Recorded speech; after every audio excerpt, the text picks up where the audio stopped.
तो स्वागत है दोस्तों आपका हमारे चैनल द केजी ट्यूटर पे। आज की वीडियो में हम आपके लिए लेके आए कुछ ऐसे वर्ड्स जिसको आपने कभी ना कभी अपने डेली लाइफ में तो सुना जरूर होगा। हम आज इन वर्ड्स को कैसे इंग्लिश में बोलना है ये सीखेंगे और इनको समझेंगे भी कि किस तरह से ये वर्ड्स बोले जाते हैं, किस तरह से इन सेंटेंसेस को बोला जाता है, कैसे इनको जोड़ा जाता है, कैसे इनको तोड़ा जाता है, सब आज हम लोग इसी वीडियो में समझेंगे। तो जैसे कि आपके स्क्रीन पे ये सेंटेंस दिख रहा होगा, यदि उसने पुनः प्रयास किया तो वह उत्तीर्ण यानी पास हो जाएगा। यदि उसने दोबारा प्रयास किया तो वह उत्तीर्ण हो सकता है यानी पास हो सकता है। अगर उसने फिर से प्रयास किया तो उसके उत्तीर्ण होने की संभावना है। यहाँ पे हम कुछ सेंटेंसेस में कुछ बातें मिक्स यानी सिमिलर देख सकते हैं। जैसे कि यहाँ पे यदि सब में है, अगर है, चाहे यदि है, बात एक ही है। यहाँ पे सबने हमने दोबारा या पुनः का प्रयास किया, कोशिश लिखा है। यहाँ पे हमने उत्तीर्ण होने का बात यानी पास होने का बात कहा है, लेकिन यहाँ पे कुछ बातें सिमिलर नहीं। जैसे कि यहाँ पे जाएगा, इस बात में बोला जाए कि वो जाएगा यानी कि यहाँ पे एक सर्टेनिटी को बता रहा है, एक निश्चितता को बता रहा है। दूसरे में बोला जाए सकता है यानी कि इसमें वो क्या कर सकता है, क्या नहीं कर सकता ये बताया जा रहा है। और तीसरे में बताया जाए संभावना यानी कि इसमें किस काम की प्रोबेबिलिटी है यानी करने की संभावना है, क्या हो सकती है आगे। ठीक है, तो आज हम इसको समझेंगे कैसे इसको इंग्लिश में बोलना है। तो सबसे पहले इसको समझने के लिए, इसको लिखने के लिए इसका एक रूल हमें जानना होगा, इसके रूल को समझना होगा। तो हम पहले इसके रूल को समझेंगे। तो आ जाइए इसके रूल को हम लोग जान लेते हैं। इसका रूल जो है वो इस तरह से है। सबसे पहले हमको इस यदि के लिए इफ लगाना होता है सेंटेंस में। इफ लगाने के बाद हमें पहले सब्जेक्ट को जोड़ना होगा। यहाँ पे जिसके बारे में बात किया जाए वही हमारा सब्जेक्ट है, उसको सब्जेक्ट को लगाएंगे। सब्जेक्ट को लगाने के बाद हमें वर्ब का सेकेंड फॉर्म, याद रखिएगा वर्ब का 3 फॉर्म होता है, वर्ब 1, वर्ब 2, वर्ब 3। हमको सेकेंड फॉर्म का यूज करना है और इसके बाद हमें अगेन वर्ड का यूज करना है। जो पुनः, दोबारा या फिर से वर्ड हमने हिंदी में यूज किया उसको हमने अगेन वर्ड का यूज करना है। और इसके बाद हमें यूज करना होगा दोबारा अब इस वाले सब्जेक्ट को, यानी सेकंड सब्जेक्ट बोल सकते हैं या सेम सब्जेक्ट बोल सकते हैं। और इसके बाद हमें यूज करना होगा वुड, जाएगा। यहाँ पे जो वर्ड जाएगा यूज किया गया है, अगर ऐसा सेंटेंस मिलता है तो उसके लिए हम लोग वुड का यूज करेंगे। अगर हमें हो सकता है कहा जाएगा, हो सकता है यानी कुड, सकता है के लिए कुड यूज करेंगे। और संभावना होगी अगर, तो उसके लिए हम लोग यूज करेंगे माइट।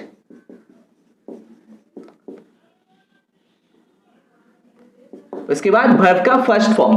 तो इस तरह से हमने जान लिया इसका रूल क्या होता है। हम एक बार फिर से इस रूल को समझ लेते हैं। सबसे पहले हमें इफ लगाना है, फिर सब्जेक्ट लगाना है, फिर वर्ब का सेकंड फॉर्म, फिर अगेन सेकंड सब्जेक्ट या वही सिमिलर सब्जेक्ट यहाँ पे भी वही लगाना है। फिर उसके बाद वुड, कुड, माइट, इस सेंटेंस में जिस तरह से बातें की गई उसी तरह से हमको जोड़ना है। उसके बाद वर्ब का फर्स्ट फॉर्म लगाना है। इस तरह से हमारा ये जो वर्ड यहाँ पे सेंटेंस लिखा गया है ट्रांसलेट हो जाएगा। चलिए करके देखते हैं अब इसको कैसे किया जाना है।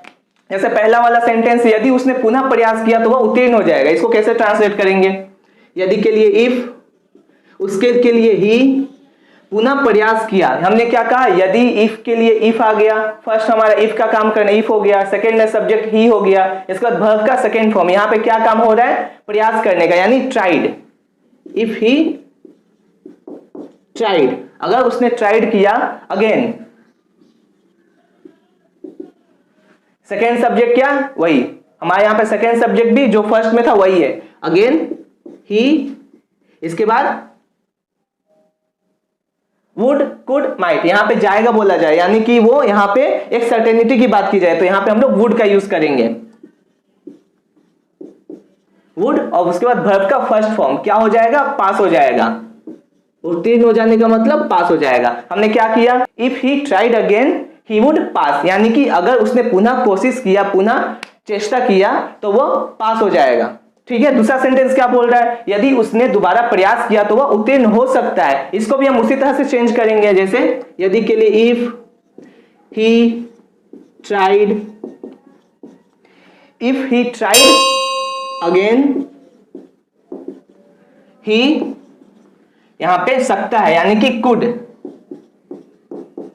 क्या हो सकता है? पास हो सकता है।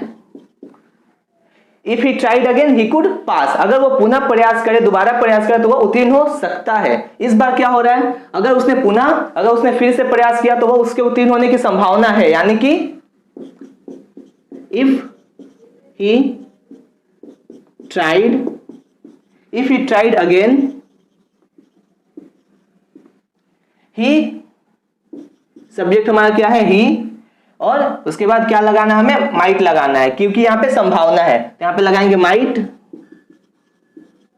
और क्या हो रहा है, वो पास हो रहा है, उत्तीर्ण हो रहा है यानी पास हो रहा है। तो हमने यहाँ पे तीनों को सोल्व कर लिया। यहाँ पे क्या बोला जा रहा है, पहला सेंटेंस हमारा, यदि उसने पुनः प्रयास किया तो वह उत्तीर्ण हो जाएगा। If he tried again he would पास, अगर उसने दोबारा प्रयास किया तो वह उत्तीर्ण हो सकता है। If he tried again he could pass.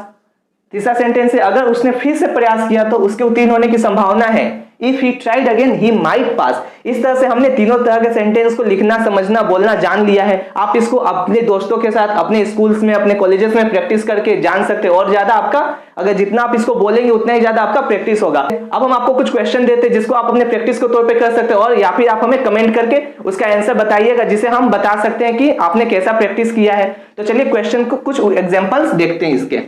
तो दोस्तों आपके लिए हमने यहाँ पे आप एक क्वेश्चन दिया, एक एग्जांपल दिया, अगर उसने दोबारा खेला तो वह जीत जाएगा, यानी कि अगर वह दोबारा खेले तो वह जीत जाएगा। यहाँ पे आपको इसका आंसर आपको कमेंट बॉक्स में कमेंट करके बताना है। हम आपके कमेंट का बेसब्री से इंतजार करेंगे। और साथ ही साथ उन बच्चों को मैं धन्यवाद कहूंगा जिन्होंने हमारे चैनल को सब्सक्राइब किया, और जो बच्चे हमारे वीडियोस को रोज रोजाना देखते हैं और देखना पसंद करते हैं उन्हें भी बहुत बहुत धन्यवाद। तो मिलते हैं अब आपसे अपने अगले ही हाउ टू स्पीक के सीरीज में, और तब तक के लिए स्वस्थ रहिए, सुरक्षित रहिए। जय हिंद, जय भारत।